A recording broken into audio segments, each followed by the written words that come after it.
Hello everyone, Assalamu alaikum. Hope you are all doing well. আলহামদুলিল্লাহ আমিও খুব ভালো আছি অ্যান্ড আজকে আমি আপনাদের সাথে একটা টোস্টার গ্রিলের রিভিউ শেয়ার করতে যাচ্ছি। ভিডিওটা একটু অন্যরকম হলেও হোপফুলি আপনাদের কাজে লাগবে। অর্থাৎ আমরা রান্না বান্নার সময় আসলে যে সকল জিনিসপত্র হাতের কাছে থাকলে খুব ভালো হয়, খুব সহজ হয়, ওরকমই একটা ইনগ্রিডিয়েন্ট বলা যেতে পারে, ওরকমই একটা মেশিন বলা যেতে পারে। সো এই মেশিনটা নিয়েই আজকে আমি আপনাদের সাথে কথা বলবো। সো ভিডিওটা স্কিপ না করে প্রথম থেকে শেষ পর্যন্ত দেখবেন আশা করছি। আজকে আমি যে টোস্টার গ্রিলটা নিয়ে কথা বলছি সেটা হচ্ছে নোভা ব্র্যান্ডের। সো আপনারা এতক্ষণে দেখে বুঝেই গিয়েছেন এটাকে টোস্টার গ্রিলও বলতে পারি এবং স্যান্ডউইচ মেকারও বলতে পারি। আপনাদের সুবিধার জন্য আমি এটার মডেল নাম্বারটা কিন্তু দেখিয়ে দিচ্ছি, যাতে আপনারা যদি কখনো পারচেজ করেন বা আপনারা যদি আসলে পারচেজ করতে চান এই ধরনের টোস্টার গ্রিল, সো এটা আসলে দেখতে কেমন হবে এবং এটার ওয়েটটা কীরকম হবে সেটাই আপনাদের সাথে শেয়ার করা। ওয়েল, এটা কিন্তু খুব বেশি হেভি সেটা কিন্তু নয়। এটা মোটামুটি লাইট ওয়েটেরই একটা মেশিন। সো এটাতে আপনারা আসলে কী করতে পারবেন? আপনারা বিভিন্ন ধরনের স্যান্ডউইচ মেক করতে পারবেন, বিভিন্ন ধরনের ব্রেডকে এখানে গরম করতে পারবেন। আর স্যান্ডউইচ কে না পছন্দ করে বলেন? আমার তো খুব, খুব, খুব পছন্দ। সো আমি কিন্তু আজকে আপনাদের সাথে একটা সিম্পল স্যান্ডউইচ কীভাবে তৈরি করতে হয় সেটার রেসিপি থেকেও এই টোস্টার গ্রিলটা আসলে কিভাবে আপনারা চালাবেন সেটা নিয়েই আমি আজকে এই ভিডিওটা করেছি। হোপফুলি আপনাদের খুব কাজে লাগবে। আমি এখন আপনাদের সাথে এটার ভিতরটা আসলে কীরকম হয় সেটাও একটুখানি শেয়ার করে দিচ্ছি।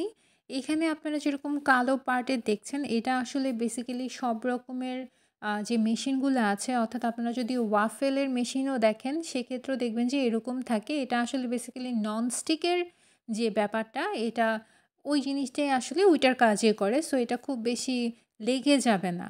আর যদি আমার মতো ভুল না করেন তাহলে লেগে যাবে না। আমি আসলে একটুখানি মেসি করে ফেলেছিলাম, বাট এটা কোনো ব্যাপার না। খুব ইজিলি এটাকে আবার তুলে ফেলা গিয়েছে। ওই যে মানুষ বলে না ভুল থেকে শিখে, সো আমিও একটু, একটু ভুল কিন্তু করে থাকি। অ্যান্ড এইখানে মোস্ট ইম্পর্ট্যান্ট আরেকটা জিনিস আপনারা অবশ্যই খেয়াল রাখবেন, আপনারা যখন এই টোস্টার গ্রিলটা ব্যবহার করবেন বিভিন্ন ধরনের স্যান্ডউইচ মেক করার জন্য, বা আপনারা শুধুমাত্র যে ব্রেডটাও কিন্তু আপনারা গরম করতে পারেন। সো এই সকল ক্ষেত্রে আপনারা কিন্তু সবসময় টোস্টার গ্রিলের যে দুপাশ রয়েছে এখানে কিন্তু একটুখানি অয়েল ব্রাশ করে দিবেন। আপনারা যদি অয়েল ব্রাশ না করেন সেক্ষেত্রে একটুখানি লেগে যেতে পারে। সো অবশ্যই অয়েলটা কিন্তু ব্রাশ করে দিবেন।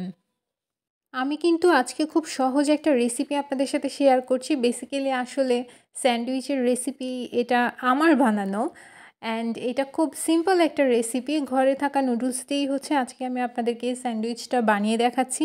জাস্ট বিকজ আমি আপনাদের সাথে শেয়ার করতে চাচ্ছি যে কিভাবে এই নোভা টোস্টার গ্রিলটা ইউজ করতে হয়, সো দ্যাট আপনারাও এটা পারচেজ করতে পারেন এবং ইউজ করতে পারেন। ওয়েল, আপনারা দেখে বুঝতেই পারছেন আমি এখানে আজকে ব্রেডের ভিতরে নুডলসের যে পুরটা সেটা ইউজ করেছি। আপনারা চাইলে কিন্তু এখানে বিভিন্ন ধরনের মাংসের যে পুর আছে সেটাও ব্যবহার করতে পারেন, কিংবা ভেজিটেবল ব্যবহার করতে পারেন। অনেস্টলি বললে আমার বাসায় আসলে নুডলসটা তৈরি করা ছিল, সো আমি সেটা দিয়েই আজকে আপনাদেরকে দেখিয়ে দিচ্ছি যে এই টোস্টার গ্রিলটা কীভাবে ব্যবহার করবেন। আমি কিন্তু একটুখানি সসও এখানে ব্যবহার করেছি এবং নুডলসটার মধ্যে বিভিন্ন ধরনের মশলা আমি এখানে অ্যাড করেছিলাম। সো এখানে আপনারা শুধুমাত্র যে মাংসের পুর ব্যবহার করতে পারবেন তা নয়। আমরা বেসিক্যালি স্যান্ডউইচ যেভাবে তৈরি করি, ভিতরে মাংস থাকে, ভেজিটেবল থাকে, সো সব কিছু দিয়েই আপনারা এখানে টোস্টার গ্রিলটা ব্যবহার করে স্যান্ডউইচ মেক করতে পারবেন। অ্যান্ড আপনারা দেখতেই পাচ্ছেন যে এখানে কিন্তু খুব সুন্দর একটা ডিজাইন হয়ে যায় স্যান্ডউইচটা তৈরি হওয়ার পরে। এটা কিন্তু গ্রিলটার একটা বিশেষত্বই বলা চলে। আমরা যখন ওয়াফেল মেকার দেখি তখনও আসলে ওয়াফেল মেকারেও কিন্তু এরকম ডিজাইন থাকে, সো যাতে ওয়াফেলগুলো দেখতে সুন্দর হয়। টোস্টার গ্রিলেও এরকম দেয়া আছে যাতে আপনার স্যান্ডউইচটা দেখতে আরেকটু ডেলিশিয়াস লাগে এবং ডিজাইনটা সুন্দর হয়। এবং অনেক স্যান্ডউইচ মেকার কিংবা টোস্টার গ্রিল কিন্তু এমন রয়েছে যেটা শুধুমাত্র ফ্ল্যাট, সো সেক্ষেত্রে এরকম ডিজাইন হবে না, শুধুমাত্র কালারটা আসবে। আপনারা আপনাদের পছন্দ মতোই পারচেজ করতে পারবেন। অ্যান্ড আপনারা দেখতেই পাচ্ছেন এটা কতটা লোভনীয় লাগছে, কতটা ক্রিস্পি হয়েছে। আমি আপনাদের সাথে কিন্তু কেটেও পরিবেশন করব, সো দ্যাট আপনারা বুঝতে পারেন যে এখানে স্যান্ডউইচটা কতটা ভালোভাবে রেডি হয়ে গিয়েছে। আজকের স্যান্ডউইচটা কিন্তু একদম ফাঁকিবাজি একটা রেসিপি। সো আপনারা কেউ কিছু মনে করবেন না। আমি আপনাদের সাথে ফুল ডিটেইলসে একটা প্রপার স্যান্ডউইচের রেসিপি কিন্তু অবশ্যই শেয়ার করব। অ্যান্ড আজকের এই রেসিপিটা শেয়ার করার মূল উদ্দেশ্য হচ্ছে how to use toaster grill. যাতে আপনারা টোস্টার গ্রিলটা কীভাবে ইউজ করতে হয় সেটা সম্পর্কে একটু ধারণা রাখতে পারেন, সেটা সম্পর্কে একটুখানি জানতে পারেন। দ্যাটস ওয়াই আজকের এই ফাঁকিবাজি স্যান্ডউইচের রেসিপিটা আপনাদেরকে তৈরি করে দেখালাম। অ্যান্ড আপনারাই দেখে বলুন কতটা ক্রিস্পি হয়েছে। আপনারা নিশ্চয়ই বুঝতেই পারছেন এটা কিন্তু যথেষ্ট ক্রিস্পি হয়েছে। সো এটা খেতে যেমন মজা, দেখতেও কিন্তু ততটাই সুন্দর লাগছে। অ্যান্ড আমি এখন আপনাদেরকে এটা কেটে পরিবেশন করে দেখাচ্ছি। এটা একদমই বাহিরের স্যান্ডউইচের যে লুকটা থাকে সেরকমই হচ্ছে লুক দিচ্ছে। সো আপনারা যদি এখানে মাংসের পুর ব্যবহার করেন এবং স্যান্ডউইচের যে জিনিসগুলো আমরা ব্যবহার করে থাকি বিভিন্ন ধরনের সস, মেয়োনিজ, সো তখন কিন্তু খেতে আরও বেশি ভালো লাগবে। আর বাসায় যদি একটুখানি চিজ থাকে তাহলে চিজটা একটু অ্যাড করে দেখবেন। তাহলে দেখবেন যখন স্যান্ডউইচটা আপনারা মুখে দিচ্ছেন প্রতিটা বাইটে আপনারা চিজের ফিল পাবেন। কম সময়ে ঘরে থাকা জিনিস দিয়েই হচ্ছে আজকের এই স্যান্ডউইচটা আমি মেক করে দেখিয়েছি আপনাদেরকে। অ্যান্ড আপনারা যদি চান এরকম একটা টোস্টার গ্রিল কিন্তু আপনারাও পারচেস করতে পারেন। খুব অল্প সময়ে হচ্ছে আপনারা এরকম করে স্যান্ডউইচ বাসায় তৈরি করতে পারবেন।